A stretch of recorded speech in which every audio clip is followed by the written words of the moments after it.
আমাদের বাড়িতে রোজ রোজ মাছ এনে দেওয়ার মতো কোনো লোক নেই, তো সেই জন্যই এক সপ্তাহের মাছ আমাকে এইভাবেই স্টোর করতে হয়। গুড মর্নিং বন্ধুরা, কেমন আছো সবাই? আশা করি সবাই খুব ভালো আছো, আমিও ভালো আছি। আমার এক আকাশ স্বপ্ন চ্যানেলে তোমাদেরকে অনেক স্বাগত আর ভালোবাসা জানিয়ে আজকের ভিডিওটা শুরু করছি। আজকে হলো মঙ্গলবার, আর আজকে না সকালবেলা সেই 5:45 নাগাদই ঘুম থেকে উঠেছি। আর ঘুম থেকে উঠে বাসি কাজ সেরে রিশানকে স্কুলের জন্য রেডি করে দিয়ে ওকে পাঠিয়ে দিয়ে তারপরে না আমি স্নান করে পুজো দিয়ে নিয়েছি। তোমাদেরকে তো দেখালামই যে পুজো হয়ে গেছে। আর তারপরে এই যে আসলাম রান্নাঘরে রান্না করতে।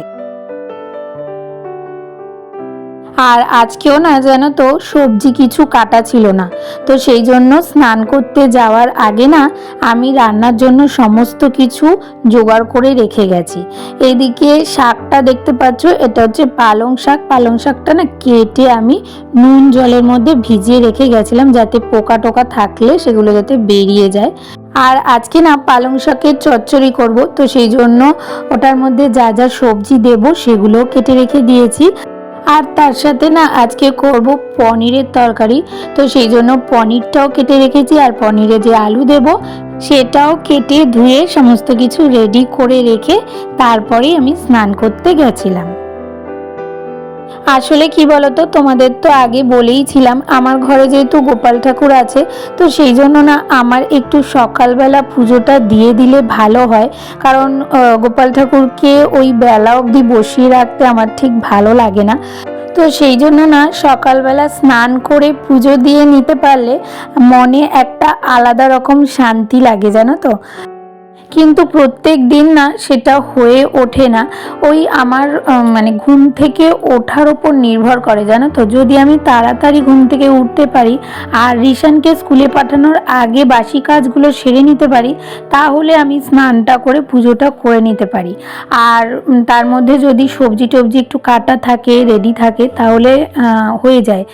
কারণ কি বলতো, রান্না করতে খুব একটা সময় লাগে না, ওই 1 ঘন্টার মধ্যে মোটামুটি রান্না হয়ে যায়। যদি দুদিকে দুটো কড়াই বসিয়ে তাড়াতাড়ি করে করা যায় তাহলে হয়ে যায়। তো আজকের জন্য ভাবলাম যে করে নিতে পারবো তাড়াতাড়ি করে রান্না, তাই আর কি রিশানকে পাঠিয়ে দিয়ে স্নান করে পুজো দিয়ে তারপরে এই যে রান্নাঘরে ঢুকলাম। তো এদিকে তো দেখতেই পাচ্ছ দুদিকে দুটো কড়াই বসিয়ে আমি সাথে সাথে রান্না বসিয়ে দিয়েছি। একদিকে পালং শাক বসিয়ে দিয়েছি আর এইদিকে করছি হচ্ছে গিয়ে পনিরটা। তবে আজকে না পনিরটা আমি আগে থেকে ভাজিনি। পনির ভাজলে না কেমন একটা যেন শক্ত শক্ত হয়েও যায়, তো সেই জন্য আজকে ভেবেছি পনিরটা একদম ডাইরেক্টই দিয়ে দেবো। আগেও আরেকদিন পনির করেছিলাম, সেদিনকেও পনিরটা ডাইরেক্টই দিয়েছিলাম, তাতে খেতেও ভালো লাগে। আর ভাজলেই না কেমন একটা চামড়া চামড়া মতো হয়ে যায়, তো সেই জন্য পনির আর ভাজলাম না, ডাইরেক্ট ওই আলুটা ভেজে মশলাটা কষাতে দিয়ে দিলাম। আর এদিকে সবজিগুলো একটু ভেজে নিয়ে পালং শাকটা দিয়ে এবার সিদ্ধ হতে বসিয়ে দিলাম। তো ওইদিকে রান্নাগুলো হতে থাক, আর ততক্ষণ ভাবলাম কি যে আজকে না বেশ কিছু জামা কাপড় কেচেছিলাম হাতে, ওই স্নান করার সময় কেচে নিয়েছিলাম, তো সেগুলোই ভাবলাম মেলে দিই। কারণ এখন রোদটা আছে, তো সকালের দিকটা না আমাদের বারান্দাতে একটু রোদটা ভালো আসে, তো সেই জন্যই বারান্দাতেই মেলে দিচ্ছি। কারণ খুব একটা বেশি জামা কাপড় নেই, অল্পই আছে, তো সেই জন্য ভাবলাম বারান্দাতেই মেলে দিই, তাহলে তাড়াতাড়ি করে শুকিয়ে যাবে। আর তোমরা যারা এতদূর পর্যন্ত ভিডিওটাতে আমার সাথে রয়েছো, তোমাদেরকে বলবো তোমরা যারা যেখান থেকে ভিডিওটা দেখছো প্লিজ পুরো ভিডিওটা একটু স্কিপ না করে দেখার চেষ্টা করো। আশা করি তোমাদের ভালো লাগবে। আর যদি আমার ভিডিওর কোনো একটা অংশ তোমাদের ভালো লেগে থাকে, তাহলে যেসব নতুন বন্ধুরা এখনও পর্যন্ত আমার চ্যানেলটাকে সাবস্ক্রাইব করোনি, তারা প্লিজ আমার চ্যানেলটাকে একটু সাবস্ক্রাইব করে দিও।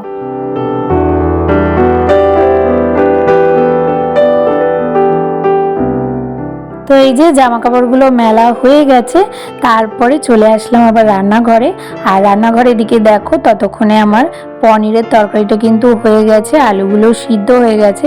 তো এর মধ্যে না ভাবছি একটুখানি ওই আলুর দমের মশলা ছিল, কারণ আমার না গরম মশলাটা শেষ হয়ে গেছে, তো সেই জন্য ওই আলুর দমের মশলাটাই একটুখানি দিয়ে দিলাম। তাতে স্বাদটাও একটু পাল্টে যাবে আর খেতেও ভালো লাগবে। কারণ কি বলতো, নিরামিষের দিনে না আমাদের বেশিরভাগই এই পনির, সোয়াবিন এগুলোই হয়। তো আলাদা রকমভাবে আর কি করব, তাই জন্য আর কি মশলাটা একটু চেঞ্জ করে দিলাম যাতে খেতে ভালো লাগে। তো পনিরের তরকারিটা তো হয়ে গেছে, আর এদিকে পালং শাকের চচ্চড়িটাও হয়ে গেছে। আর জানো তো, এই পালং শাকের চচ্চড়িতে না আমি প্রত্যেক সময় ওই আলু, বেগুন, সিম আরও যা যা সবজি আছে সেগুলো দিই, কিন্তু আগে না কখনো আমি মূলও দিতাম না। কিন্তু একবার আমার শাশুড়ি মা বেঁচে থাকাকালীনই আমার এক মাসি শাশুড়ি এসেছিলেন, তো উনি এসে রান্না করেছিলেন আমাদের বাড়িতে। তো তখন উনি না মূলো দিয়ে পালং শাক করেছিলেন।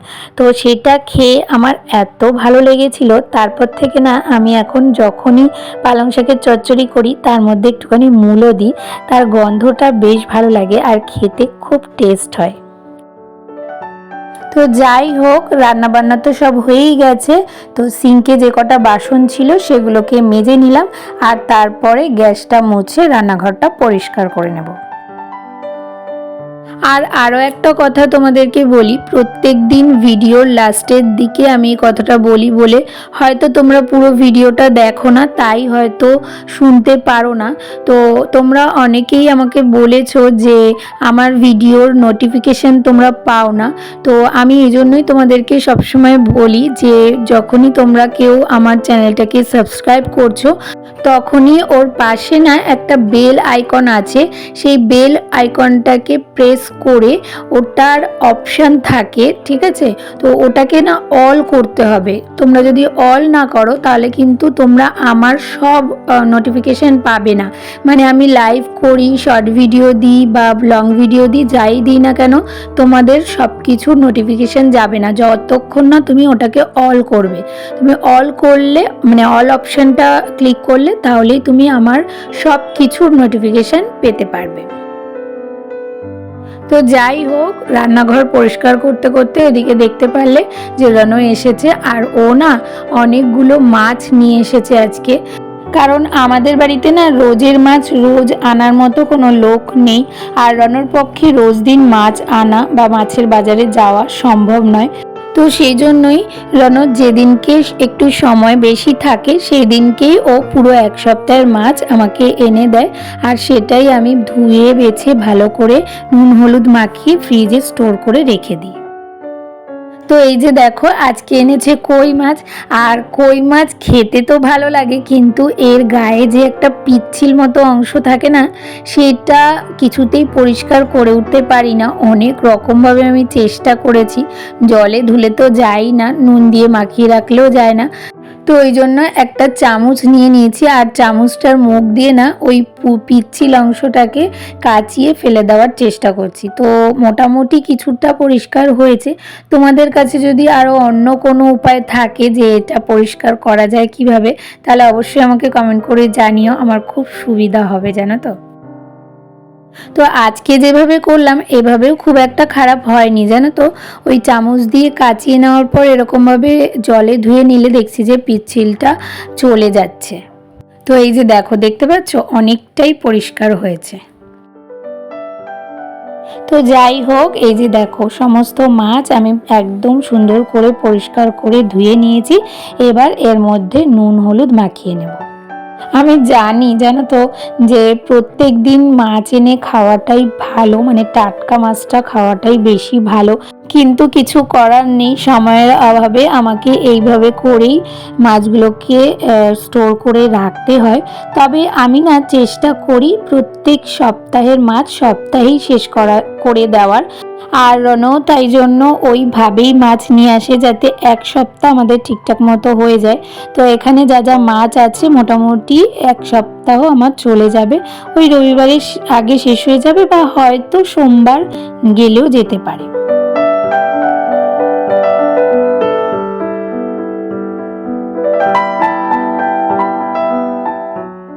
তো এই যে দেখো, আমি প্রত্যেক দিনের মাছ আলাদা আলাদা বাটিতে করে রেখে দিয়েছি, যাতে যেদিন যেদিন আমার যে মাছটা করতে ইচ্ছা করবে সেই বাটিটা বার করব, তাহলেই আমার হয়ে যাবে।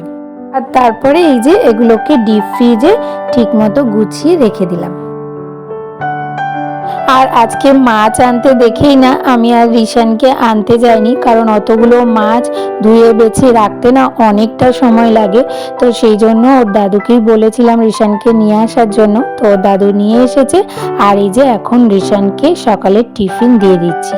আর আজকে তো দেখতেই পারলে টিফিন কিছু করিনি, তাই রিশানকে একটুখানি ওটস দিয়ে দিলাম। আর আমার না সেরকম কিছু খেতে আজকে ইচ্ছে করছে না, তাই একটু জলমুড়ি খাবো। আর এই সকালের খাবার খেতে খেতে আজকের মতো ভিডিওটা আমি এখানেই শেষ করব। তাহলে আজকের ভিডিওটা তোমাদের কেমন লাগলো? ভালো লাগলে একটা লাইক, কমেন্ট, শেয়ার আর সাবস্ক্রাইব করে পাশে থেকো। আর নোটিফিকেশন বেলটাকে অবশ্যই অন করে অল করে দিও। তাহলে দেখা হচ্ছে নতুন একটা ভিডিওর সাথে। ততক্ষণের জন্য তোমরা সবাই খুব ভালো থেকো, সুস্থ থেকো আর অনেক অনেক স্বপ্ন দেখতে থাকো।